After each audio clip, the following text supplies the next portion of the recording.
when the Clippers were down by 2. The Clippers have a history with Holtkamp. Back in 2015, she called a technical on Chris Paul, prompting Paul to say after the game that officiating, quote, might not be for her. Doc addressed his ejection after the game. Let's take a listen.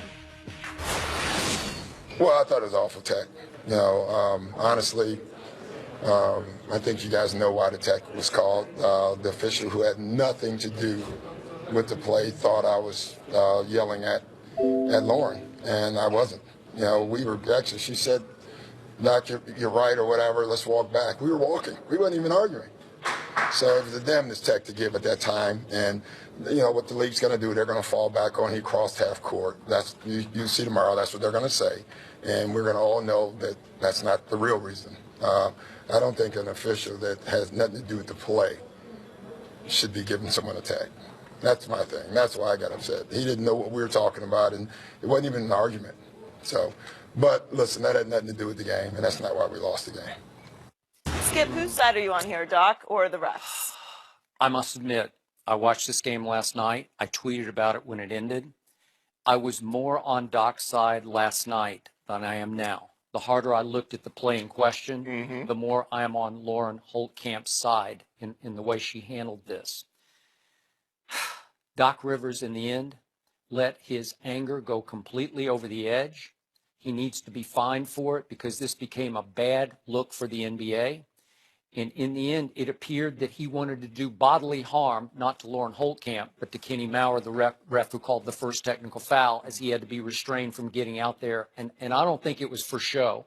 I think he legitimately lost it, and it's a bad look for a coach I love and respect, Doc Rivers. But as Joy just pointed out, this whole incident was triggered because of the past friction between all the Clippers and Lauren Holtkamp, who is now the lone female referee in the National Basketball Association. So you mentioned the Chris Paul incident and the quote, the infamous quote from Chris Paul, this might not be for her, right, for which he was fined $25,000, questioning whether she even belonged to have her job in this league. So last night, 18 seconds left, and this is a little bit inside basketball, so hang with me for a second, but there's an unwritten rule that in this situation, the head coach can say to a referee nearby, either we're going to foul intentionally or we're not going to foul intentionally after a DeAndre Jordan free throw. And in this case, Doc said we're not going to take the foul, trying to tip her off to the fact that we're not going to try to foul intentionally. Correct.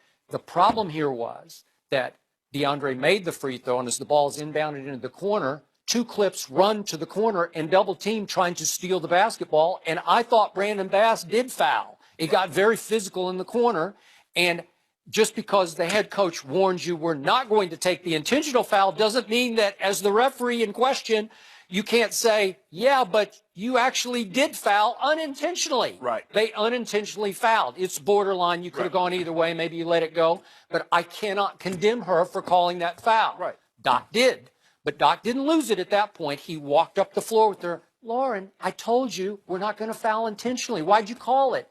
And they had a good conversation, according to both sides, as he walked up the court. But he passed the point of no return, which is mid-court, and it's supposed to be an automatic technical if you go too far. By the letter of the law. By the letter of the law. But he says, we're having a good conversation. And I think Doc sort of forgot where he was. And because of the past friction, he's trying to make sure everything's going to be okay with her. And Kenny Maurer from the far free throw line says, boom, no, you cannot cross that line. And I think Doc thought that Kenny Maurer was overprotecting Lauren Holtkamp because of the past incidents with the Clippers. So as Kenny Maurer approaches Doc, he begins to lose it. How dare you? How could you? Kenny Maurer says, because you crossed the point. Nope, and here they go, and Doc lost it.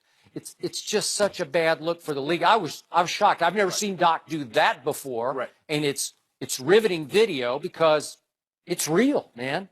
Lost it completely. So in the end, I think Lauren Holtkamp actually made a very defensible call.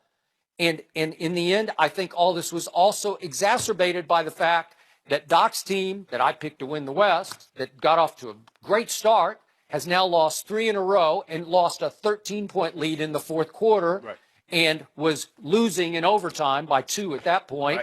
and proceeded to lose its third straight game. So that was all, the frustration boiled over, but it all started with the past conflict with Lauren Holtkamp. I was always on the official side. Because just because you say we're not going to do something, she has an obligation to call what she sees. Does. Even though you said we're not going to foul, but what's she supposed to do? Well, Doc said they weren't going to foul, even though they're hatcheting the guy. Oh, I'm not going to call that because Doc said they weren't going to foul. Okay, she called the foul. Well, I told you, Lauren, we weren't going to foul in that situation. Yeah, Doc, I know you said that, but the guy fouled him, okay? Can we agree? We agree to disagree, but you said they weren't going to foul. I thought they fouled. I blew my whistle. Okay, they're carrying on. Doc, you got to know where you are. Skip, we've seen this in football numerous times. The official that's closest to the play, he doesn't throw the flag for pass interference. The official way in the back, and then all of a sudden you see the yellow flag coming to your screen. Mm-hmm. Doc, you know the rules. There are certain things that you can't do both literally and figuratively. Literally, you can't say certain words to an official. You know it's automatic T. And possibly an automatic ejection, regardless. Yep. Doc, you know you can't go past midcourt, even if you're having a casual, good conversation. You can't. So for you to break that rule and then say, well, he had nothing to do with the play, well, why did he wouldn't have thrown it, teed you up had you not crossed midcourt? All that, yeah, I get the fact about Lauren Holtkamp. She called the tech on Chris Paul years ago, and Chris Paul said this probably isn't for her. Yeah. And the ref. She also called another one last year for exaggerated clapping on his part. Right. Go ahead. And I get all of that. And the ref association sided with her. The players sided with Chris Paul. Mm-hmm. This wasn't about. Dog got blown up about the foul and all this. That wasn't what this was about. The Clippers had an 18-point lead at one point in time against the Brooklyn Nets. They had a 13-point lead in the fourth quarter. And his team started BSing because they thought they had this one in the bag. He talked about that after the game. And the Nets kept playing. They started thinking they were really good. Yes, and the Nets kept playing hard. Right. And the next thing you know, they're in a ball game, and they're behind in the ball game. You respect everyone. You underestimate no one, and you'll never have a problem. See, they got comfortable. They started underestimating the Nets. Okay. Because in years past, the Nets probably would have laid down, Skip. You were right. That's the context. But this is just my 2 cents from a distance. I don't know this for a fact, but it's my opinion that deep down, CP3 and Doc think that Lauren Holtkamp is not a very good official. That's what they think. And so the conflict is always on sort of hair trigger, like it's about to boil over, and then it boiled over. Yeah. Definitely obvious high emotion. Had they won by double digits, are we having this discussion? Heck no. Exactly. So that's what this is about. This was about the loss. 18-point. You have an 18-point lead, and you lose to the Nets? Yeah, it's frustration. Yes. Absolutely. Before we take a break, we are deeply saddened to report that Fox Sports has lost 6 members of our Fox Sports Brazil family in the tragic plane crash outside of Medellin, Colombia. Our thoughts and prayers are with the families of all the passengers and crew and the sports community who lost members of Brazil's Chapecoense soccer. From the field, the ring, the octagon to the court, baby, the new kids on the block. Over here, fight, dominating the debate. Now they take a second take. Oh, hold up, wait, it's time to skip all the other stuff. The shining sharp, be the sharpest, that's why he cutting up. You don't know Skip Bayless rock, you been under one. Eyes don't lie, just hope you see where I'm coming from. Fox Sports 1 of 1. No mercy, no mercy, no mercy. And I won't back down. No. Let's go face to face. I embrace debate. I don't make mistakes. I just make my case. I'm on and I'm on and I own my opponent. I'm always in the zone, either zone out of zone, and then we could get it poppin'. Pick the topic if you want. Skip and Shannon, skip the happen. Took these sports and made it bounce. All right, undisputed. Welcome to Undisputed, live from Los Angeles. I'm Joy Taylor here with Skip Bayless and Shannon Sharp. Good morning, guys. Good morning, Joy. Hi, Joy. How are you? Good morning. Good. What's going on? You know what, Skip? I want to apologize to you. Yesterday, I ripped. Sarcastic. No, Skip. I mean this from the bottom of my heart. I want to apologize. I ripped your notes up because that you did. Your argument for Michigan being in the playoffs, I thought was worthy of your notes being torn up. Except you grabbed my cowboy notes and you tore up my cowboy info that I could not use on you when we did the cowboy topic. So I just want to make sure that You know that I apologize. Got it. April Fool. I will say though, out of all the notes he could rip up, the Yeah. Cowboys ones, I Yeah, think you've that's got good. down. So. I got it right here. Yeah, It was I nice know. of you to apologize, even if it wasn't completely I mean it, authentic. Skip. Yeah. You know I think you mean it. We have a big show today. Snoop is going to be here. Yeah. Ray Lewis is here, and Matt Leinart is here. But we're starting it off with a big upset in the NBA. The Cavs lost by 17 last night to the Bucks. In the second quarter, J.R. Smith went over to the Bucks bench to talk to Jason Terry, allowing Tony Snell to score a wide-open dunk. After the game, Smith said, quote, "I didn't even know I was in the game. My bad." For bringing my bad back also. Skip, how big of a deal is the blowout loss? Joy, Shannon Sharp, as big a LeBron fan as you are, I thought it was a very big deal because I think the LeBron James friendship with J.R. Smith is about to get tested. We all know LeBron is the leader of this team in this franchise. I think we all know that LeBron is the unofficial head coach of this basketball team. And it is now up to LeBron James to pull J.R. Smith aside, to put him back in his place, and to drive home the point that what happened on the court and after the game last night, unacceptable for a potential championship basketball team. Look, I'm trying to be fair about your Cavaliers here. I did not expect them to go 80-2, but I also did not expect such a lifeless effort on defense last night at Milwaukee with a night of rest between away games. So it wasn't like they were back-to-back on the road. And your Cavaliers did do what they usually do. They had 14 three-point shots. If I told you that before the game at Milwaukee, Milwaukee's 7-8, wouldn't you have said, that'll do it? 14 threes? And yet, they allowed the Milwaukee Bucks at home to get off for 118 points while shooting 54% from the field. 118 to 101, and my jaw dropped, especially in the third quarter when they gave up 34 points. Now, during that time, J.R. Smith played 30, I don't give a you-know-what kind of minutes. And J.R., as you well know, and you brought up several times on this show, has been in a slump and in and out of the doghouse. Is that fair to say so far this basketball season? But he did play the 30 minutes. But those 30 minutes included the one play in question that Joy just detailed, in which, for reasons I cannot fathom, all of a sudden, as the ball is about to be put in play, J.R. goes to the Milwaukee bench to say hi to Jason Terry and to hug Jason Terry. And the ball is inbounded, and Tony Snell, the man he's supposed to be guarding, goes in for an uncontested dunk. And I would think, knowing LeBron the way I know him, I would think he'd be furious about that. Is that fair to say? Very fair. I think he'd be furious about their overall effort on defense. So then we got to see on tape, of course, J.R. Smith after the game. He wore the ski mask that he acquired at Ohio State when he accompanied LeBron and a couple other teammates to stand on the sidelines and cheer for the Buckeyes as they held off the Wolverines, double overtime. But he wore the ski mask with the hoodie pulled up and said, "This is my alter ego." And then, as Joy also pointed out, his explanation for the Tony Snell play was, "I didn't know I was in the game." You didn't know? Well, you know what? I think that was actually dead honest on his part. I think he forgot he was actually playing for the Cavaliers. And I want to point out that J.R. Smith recently signed a 4-year, $57 million contract and finally got his ring. So does that mean that J.R. Smith has semi-retired for the Cavaliers? Does he think it's pretty much over, that there's no more pressure, expectation? He can just do pretty much what he wants? J.R. Smith is a force on this team, on and off the floor, for better and for worse.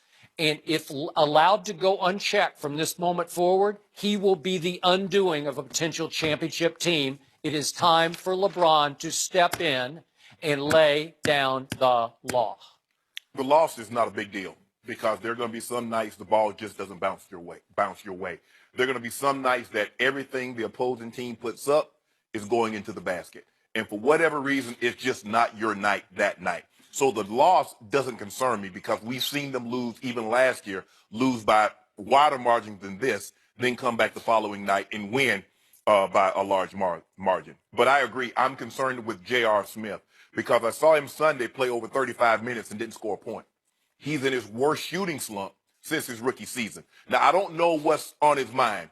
Maybe he took it as a slap in the face that he had to wait so long to get the contract? Possible. Because he said, look, I had one of my best years shooting the ball. I've become a very, very reliable wing defender, and you could count on J.R. Smith, something that you couldn't say in the previous years when he's with Denver or he's with the New York Knicks.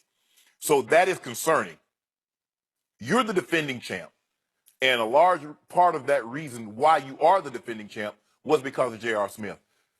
If you remember, Skip, in Game 7, it was him right out of the half.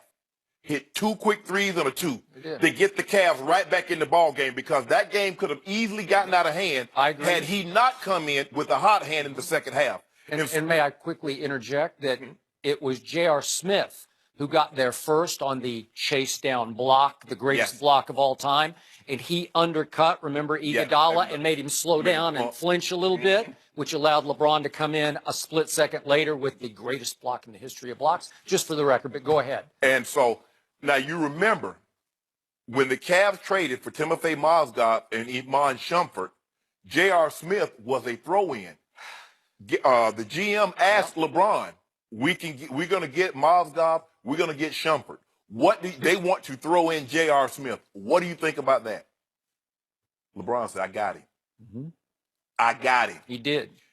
Because J.R. Smith is a talent. He's very talented, but he's very erratic. He's very emotional, both on and off the court. So LeBron brings him in. And if you notice, if you look at their Snapchat or Twitter feeds, wherever LeBron has been over the last month, J.R. Smith has been there with him. Everywhere.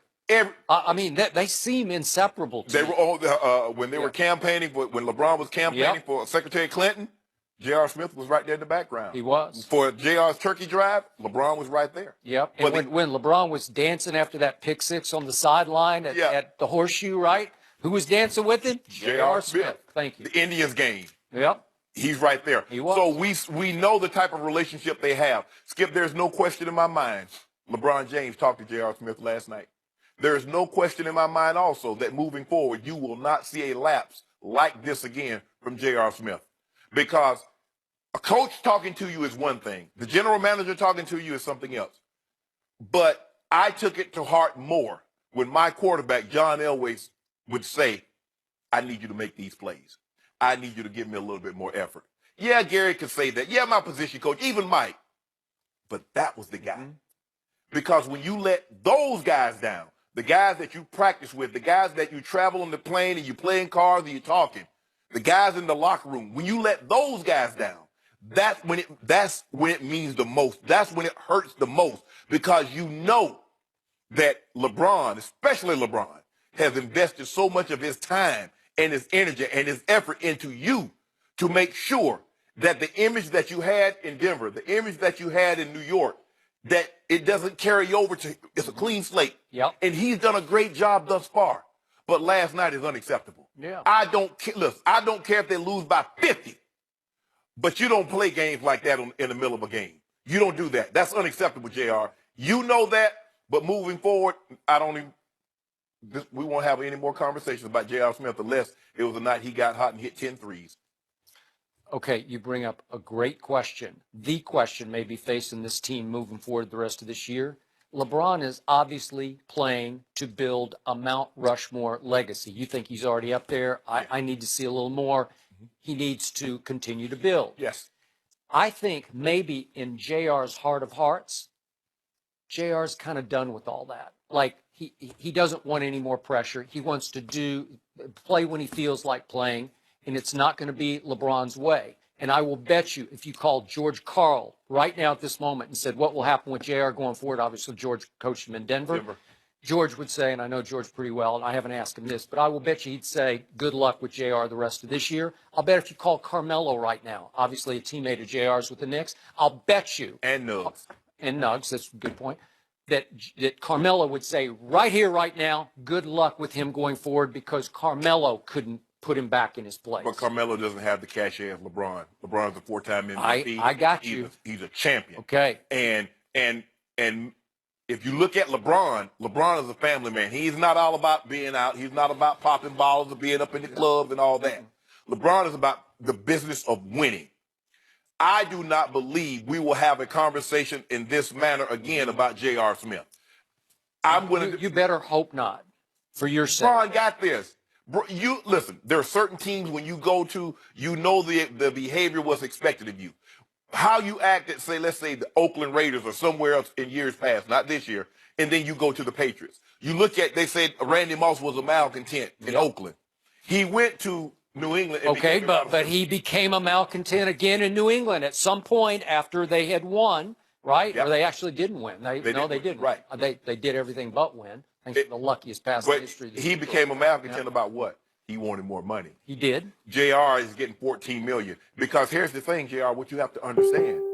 If people trusted you and they believed that you were a changed individual, you wouldn't be in Cleveland. If you see the money that Mozgov got, you see the money that some of these other guys got, you would have been long gone. Cleveland, the Cavs are the only team that believed in you. They're still the only team that believed in you. Do you think they can win it all without him? No. Well, I don't know. I don't think they so. might. Because you know why? Because if you look at it, Dunleavy is in his worst shooting slump. Now, if Dunleavy was playing like he played over the years past, I would say yeah. But the big three is playing well. They need to get those 10 to 12 from JR. And then when they go to the bench, you bring Channing Frye, you bring Dunleavy and some of those backups in. Now you got a formidable bench. But they need J.R. Smith to play well offensively, and he's one of their better wing defenders. I agree. I would believe you that LeBron talked to him last night. Absolutely. I wouldn't bet any amount of money that meant anything to me, to quote you, that we won't be talking about JR again. Yeah, we're going to talk about it, but it's going to be on a good one. I don't know about that. Staying in the NBA, Doc Rivers was ejected last night after receiving 2 technicals in the first overtime of the Clippers' 5-point loss to the Nets.